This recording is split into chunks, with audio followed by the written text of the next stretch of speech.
This episode from the life of Sherlock Holmes will be transmitted to our men and women overseas by short wave and through the worldwide facilities of the Armed Forces Radio Service. Petri Wine brings you Basil Rathbone and Nigel Bruce in the new adventures of Sherlock Holmes.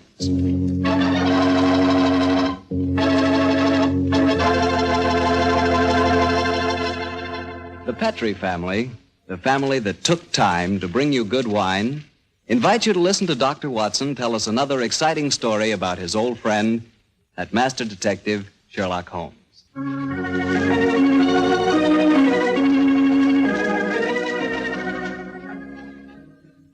And now for our weekly visit with the good Dr. Watson. May I come in, Doctor? No, Mr. Bartell. You know me better than that. Of course you can come in. I'm expecting you.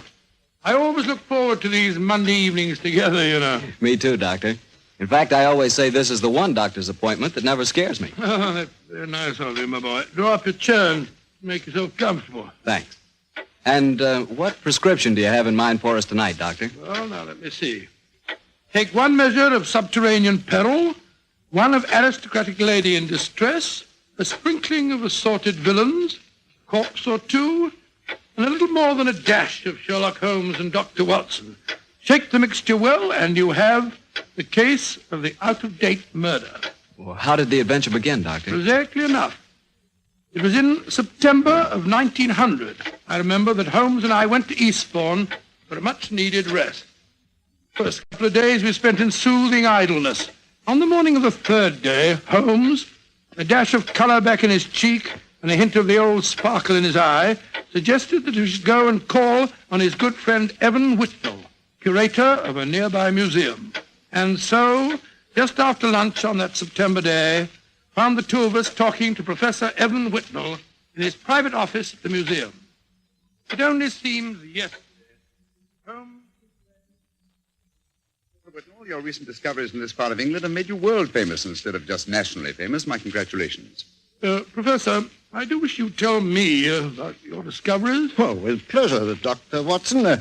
Less than 2 months ago, I was excavating on the downlands in this neighborhood when I was fortunate enough to discover a number of underground caves, caves saturated with a heavy deposit of lime that gave clear evidence of having the property of rapidly mummifying any flesh, human or animal, deposited in them. Good gracious me, it's interesting. And what treasures have you unearthed, Professor? Well, a number of mummified specimens of animals clearly belonging to bygone eras. My prize specimen is the body of a large wolfhound. The inscription on its collar identified the animal as having belonged to some local squire in the year 1748. Amazing. I didn't know that limestone had such qualities of preservation. Come in. Yes, Alan? What is it? Lady Clavering, Professor. She asked me to tell you that she was in the museum. Oh, yes. Show her up here, will you, Alan? Very good, sir. Yes, I'm most anxious for you both to meet her, and she, in turn, is even more anxious to meet you. I dined with her last night, and when I told her that you were coming here today, she insisted on meeting you. Oh, Whitnell, you scoundrel. There's a twinkle in your eye. I suspect that Lady Clavering is here to consult me in my professional capacity, and that you engineer the meeting. Well, perhaps I might have dropped a hint. No, I warn you, Professor, Holmes can't become involved with another case. He's completely run down. Well, don't worry, Doctor. All that Lady Clavering requires is a little advice. Advice? Oh, that's a different matter altogether. Yes, sir. Well, I knew you wouldn't mind, Holmes. Helena, my dear, there you are. Come along in. Thank you, Alan. Allow me to introduce Lady Clavering, Mr. Sherlock Holmes and Dr. Watson. How do you do? How are you, gentlemen? Now, here you are, my dear. Sit down here. And I may as well tell you, Helena, that our little plot has already been discovered. Oh, dear. And I was just getting ready to exert all my feminine wiles in an attempt to persuade you to help me, Mr. Holmes. Oh, I'm certain that he found you utterly irresistible, my dear Lady Clavering. You flatter me, Doctor. No, I mean it. The professor tells me that you're in need of a little advice, Lady Clavering. Yes, Mr. Holmes. I'll put my question simply. 5 years ago, my husband, Sir George Clavering, left me. Left you? Gracious me, how stupid of him. I haven't seen or heard tell of him since. I now wish to remarry. But of course I couldn't do that without having my husband declared legally dead. My dear Lady Clavering, I can't help feeling that a lawyer is the proper man to consult, not a detective. Perhaps you're suggesting that there was foul play in connection with your husband's disappearance. Oh, no, Dr. Watson. The Claverings are a strange family, self-willed and headstrong. George and I were not happy together. I think he disappeared deliberately. You reported his disappearance to the police, of course. Oh, yes, Mr. Holmes. But they've never been able to trace him. This kind of thing has happened in the family before, Holmes. Tell them about Sir Nigel, Helena. Well, he was one of my husband's ancestors. He walked out one day in 1777 and was never seen again. Extraordinary family, always disappearing. George knew of the legend. He often threatened to do the same thing himself. But your problem, Lady Clavering, is not that of your husband's fate, but rather of your own freedom. Yes, Mr. Holmes. Well, I'm afraid my advice can be of little consolation to you. The law has specified a number of years that must elapse before anyone disappearing can be declared legally dead. I would suggest that you possess your soul in patience until that period has elapsed. Oh, dear.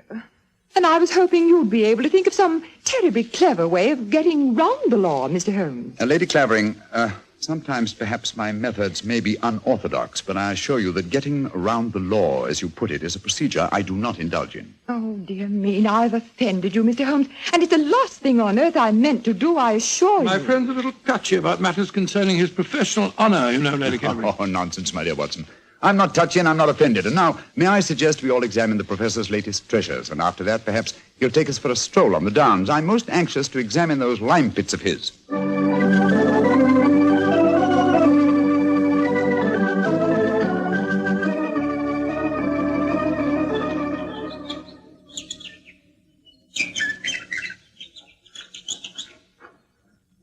The lime pits are about a mile from here. It's a nice walk across the cliff tops. Well, I'm sorry Lady Clavering didn't want to come with us. She's a charming woman, even though she did rub you up the wrong way. A beautiful woman, Watson, but I must confess her charm eludes me. Her lack of concern about her husband's fate seemed completely unnatural. Yeah, not if you'd known her husband, Sir George Clavering. He was a tyrant and a bully, both in his home life and in the village. Hello? Who's this coming towards us? It's Timmy. Daft Timmy, they call him in these parts. He isn't quite right in the head, poor fellow, but he's perfectly harmless. Has two passions in life, birds and bonfires. Hello, Timmy. I've got something beautiful to show you. Oh, it's so beautiful. Well, what is it, Timmy? Look, it's in my cap. See. Oh, isn't it lovely? It's robin's egg. I found it when I was bird nesting. Did you ever see such a blue egg? It's a beauty, Timmy. Where did you find it, my boy? Down by the lime pits. Oh, I'm going to build a lovely fire on the downs tonight. I'll let you come and watch it if you give me a shilling. Now, you be careful, Timmy, or you'll be in trouble again. Timmy doesn't get in trouble anymore now. Not since he had Sir George carried away. Sir George Clavering used to whip Timmy when he found him on the land. Timmy, tell me, how did you have Sir George, as you put it, carried away? I told my birds about him. I told them how he used to beat poor Timmy, and they said they'd carry him off and drop him over the cliffs. and that's what they did, because he never came back again. Oh, Lord, here comes Harry, Sir George's brother. Now there'll be trouble. Timmy, you'd better run. Oh, no, Timmy can't run. He'll break his pretty blue egg. Timmy, get off my land. If I catch you here again, I'll take my riding crop to you. Timmy hasn't done anything. Go on, be off with you, do you hear? I'll tell my birds about you. That's what I'll do. Oh, don't forget my bonfire. Infernal scoundrel. Hello, Whitnell. Hello, Harry. Have you met Sherlock Holmes and Dr. Watson? Oh, Sherlock Holmes, the professional nosy Parker, eh? Yes, Helena was just telling me about you. I'm very angry with her for talking to you about my brother. Private affair, and I intend it shall remain one. You understand, Holmes? Well, upon my soul. The devil with your brother, sir, and with you. I'd advise you to remember that you're not addressing a half-witted villager who can't defend himself. If you know what's good for you, you'll do what I say. Here, Fist. Impertinent brute. He spoke to you as if you were a stable boy, Holmes. Oh, really? He was quite refreshing. I'm reminded of an apposite quotation of my young friend James Elroy Flecker. Thine impudence hath a monstrous beauty, like unto the hindquarters of an elephant. Yeah, he's almost as much disliked as his brother before him. Tell me, does he succeed to the title when his brother is declared legally dead? Oh, yes, and what's more, he's Helena's unofficial fiancé, worse luck. I see. Personally, I'm beginning to get a trifle bored with the affairs of the Clavering family. Let's go on to the lime cave, shall we?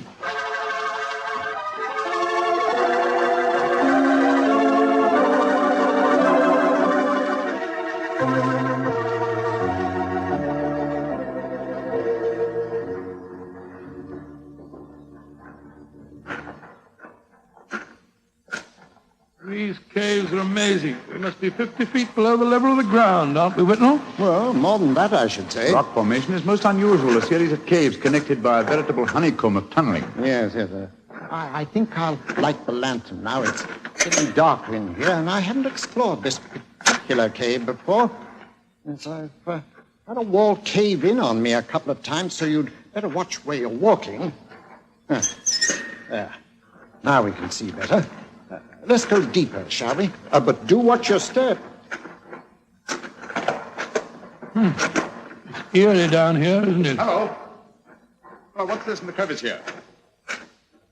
Looks like a mummified bird of some kind. It is a beautiful specimen. Judging by its markings, a black streak here and bars of white in the tail, I'd say it was a peregrine. That's exactly what it is, a falcon. Dating back a couple of 100 years, I should say. And in a perfect state of preservation. Oh, this is a treasure. But, come on, let's explore deeper. There'll be another cave over here. If you'll hold the lantern up a little, I'll... Oh, I say.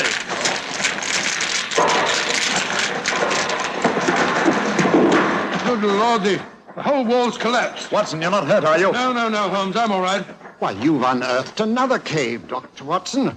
Let's go in. I think we can just manage to crawl through.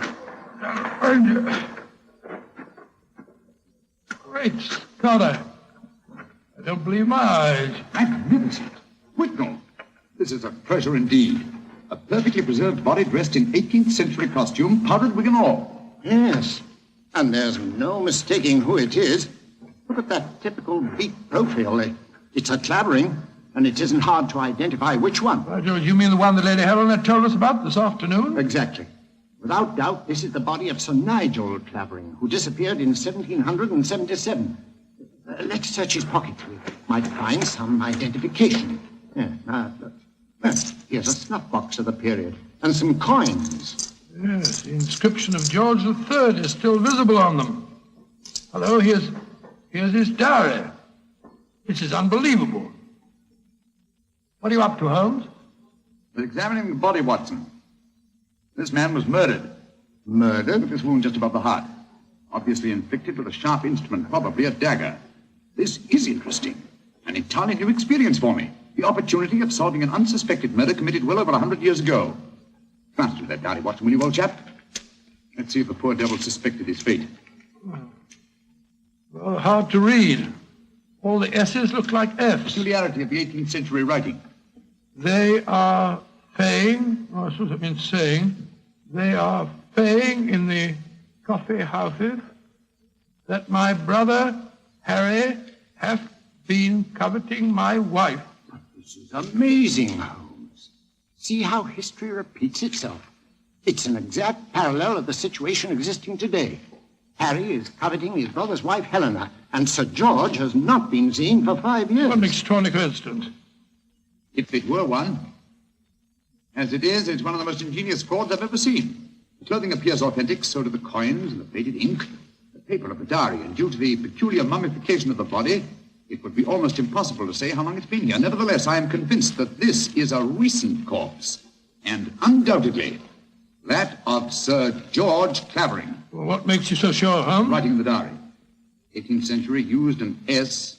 It looked like an F, it is true, but never at the end of a word. You will recall, Watson, that you were reading H-A-F, half, for H-A-S, has. That's perfectly true, I was. Well, that would be incorrect in genuine 18th century writing. No, obviously, this is an extremely clever attempt to disguise the comparatively recent murder of Sir George Clavering. It's incredible, Holmes. And yet I believe you're right. I'm sure of it. Well, what are you going to do about it? You and I, old chap, will mount guard over the body. You, my dear Whitnall, if you don't mind, will be good enough to go and fetch the police.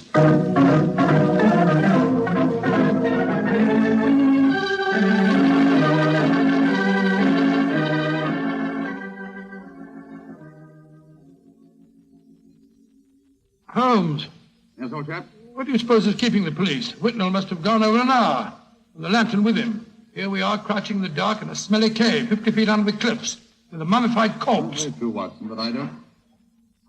Uh-huh. Here comes the lantern. It must be Whitnall and the police. Whitnall! That you, Whitnall?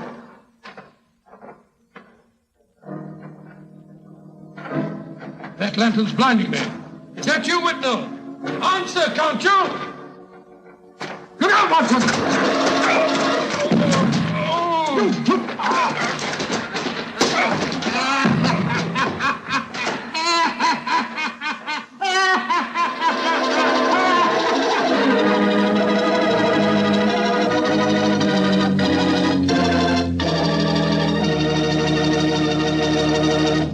And now back to Dr. Watson and tonight's story, The Case of the Out-of-Date Murder.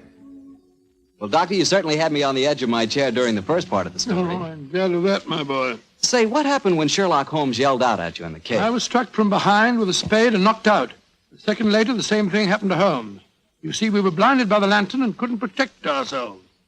When we came to, we found we were at the bottom of a pit. The walls were narrow and vertical, and I saw no earthly way of our getting out of the trap. But as usual, Holmes has nothing up his sleeve.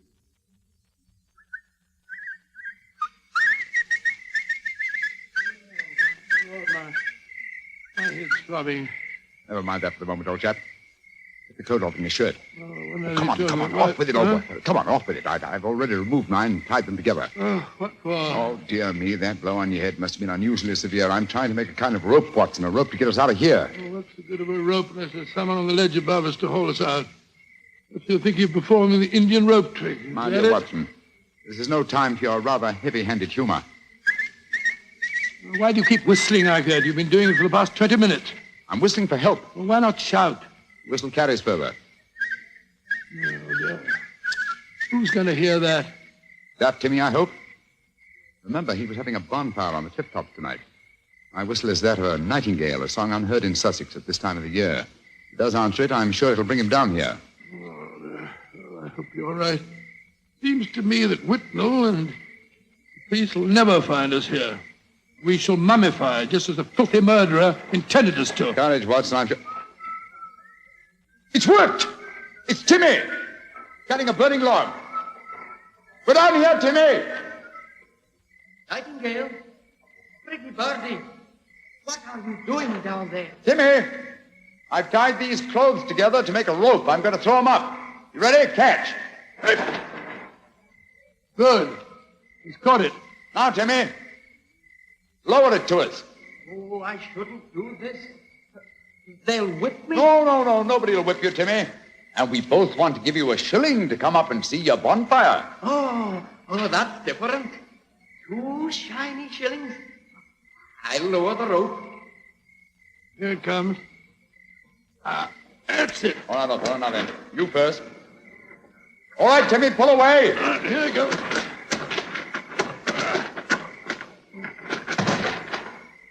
Splendid.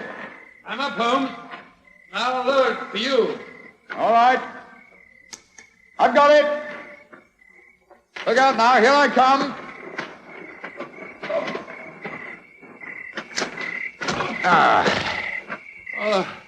Thank goodness we got out of that place all right. I don't see the nightingale. Oh, you must have him inside your coat. Well, never mind. We'll all go up to my bonfire and get warm. It's such a pretty bonfire.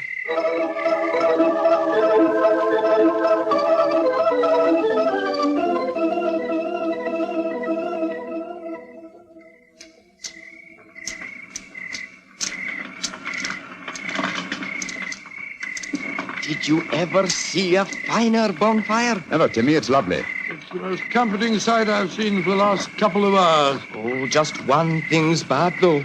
Somebody tried to burn a book in my lovely fire. It must have been when I was off getting more wood.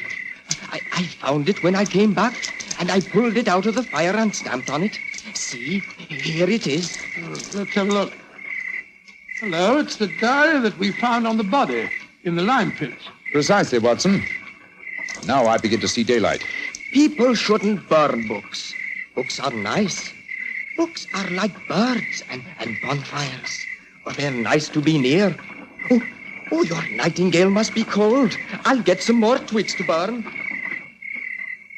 Well, now that fellow's gone away for a moment, I can see why we were attacked tonight. The murderer knew that we were going to the caves. He was afraid that his devilish plot wouldn't stand up under your scrutiny. So he watched us. When we discovered the body and sent Whitnell off for the police, he knew that he'd got to get rid of us. And who do you think that somebody is, old fellow? Well, that's easy. There's only one person strong enough to have knocked us both out and shifted our bodies. The dead Sir George's brother, Harry Clavering. I think not, old fellow. Didn't you observe as we entered the caves that pickaxes and wheelbarrows were much in evidence? Yes, that's right. They were, of course. Strength was not required under the circumstances. We were extremely vulnerable in the darkness. Any man with a modicum of cunning could have disposed of us, or any woman, for that matter. Good Lord, you're not suggesting that... Watson! Oh, Whitnell! Why, thank heaven you're safe. Why, I've had the police with me for the last hour, but we couldn't find you. You went where I left you. True. Whitnell, I want you and the police to take me to Lady Clavering's house at once. After that, I wish to lodge information and make a charge of assault and possibly a charge of murder.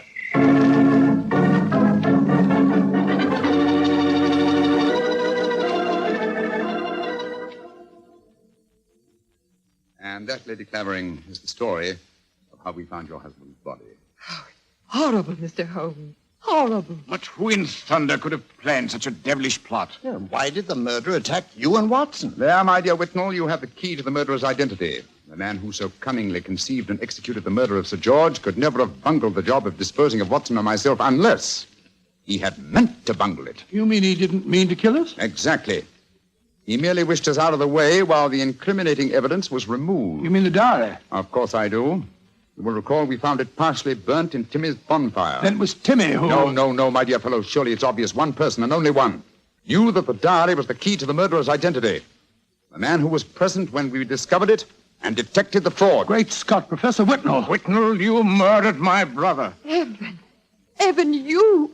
Oh, no. I did it because I love you, Helena. All these years has been nothing in life that meant anything but you. How could you? I thought that if George were out of the way, I could make you care for me. And when I realized that you loved Harry, I was mad with jealousy. And so I planned to conceal George's body forever. It was a clever plan. You said so yourself, Holmes. If it hadn't been for you, it would have worked. Yes, it was diabolically clever, Whitnell, but I'm afraid that no amount of cleverness now can prevent you from paying for your crime. Sir George, I suggest that you instruct the police to come in. Our work is done.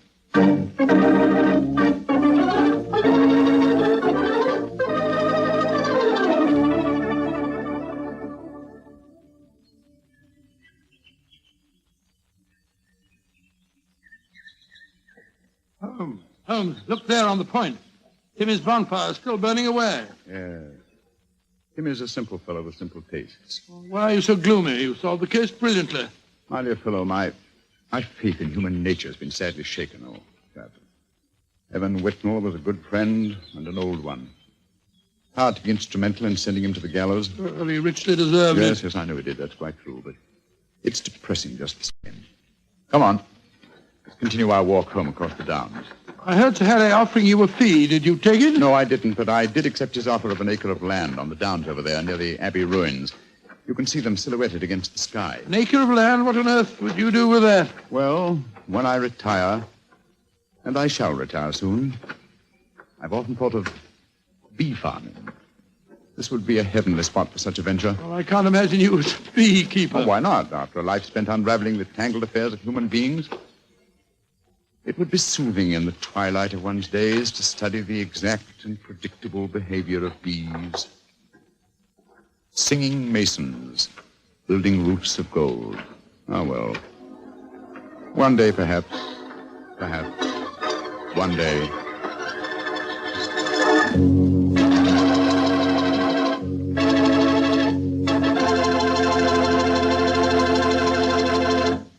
Doctor, that was a swell story.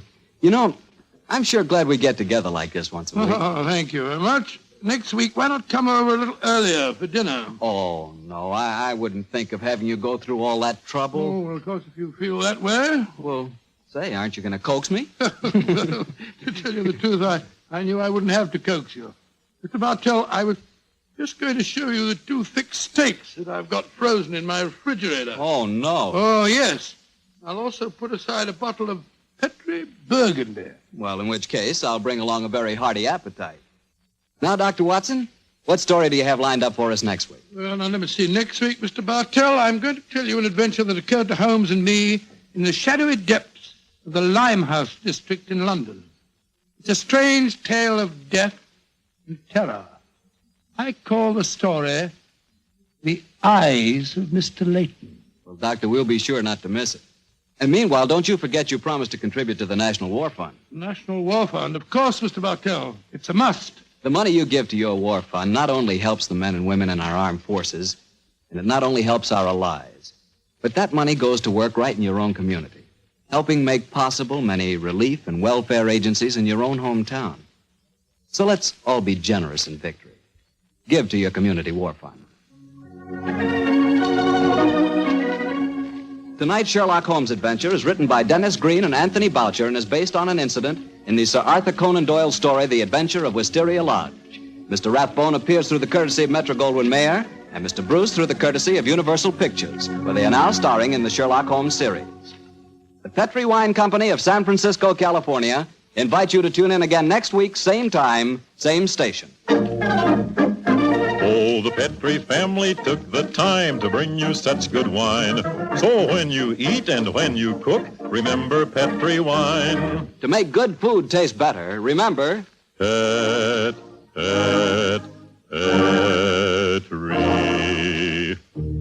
wine. This is Harry Bartell saying goodnight for the Petri family. Sherlock Holmes comes to you from our Hollywood studios. This is the Mutual Broadcasting System.